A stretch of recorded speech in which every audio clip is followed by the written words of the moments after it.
The tank was still full of ammo. I didn't want anybody to get hurt. So I heard some very, very touching comments, like a wife telling her husband, "Do you remember?" And everybody had this little anecdote about the battle, things they remembered about the battle while they were looking at the tank. There was no fanfare about the wreck. There was no sly remarks or anything like that. They looked at it very respectfully.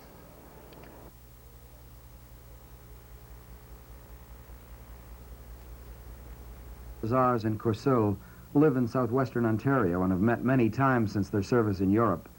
This gathering brings an extraordinary number from many places.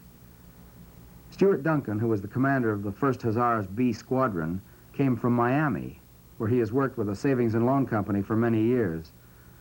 On D-Day, his was the crucial decision to launch the secret swimming tanks.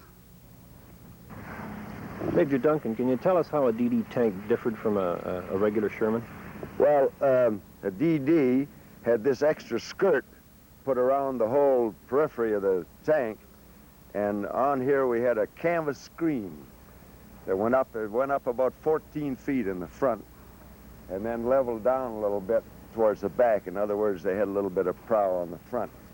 And this screen was raised by a series of rubber tubes, like an inner tube of a truck. And we had compressed air on the rear, and when we wanted to raise the screen, we turned on the air, the driver did, and the screen went gradually up. It had a steel rim around the top to keep it more or less taut. When it got up, there was a series of struts, I think 6 of them around, steel strut that bent like this when it was down and then came up and locked. And in the center of the elbow was a solenoid, which was controlled from the driver's seat. When we wanted to deflate, there were a series of big valves around the bottom of under each one of these tubes. So you could get this deflated pretty quickly. Oh, yeah.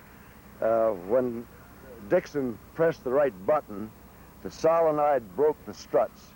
The big valves opened and the air went out, and it just dropped kaplunk just now.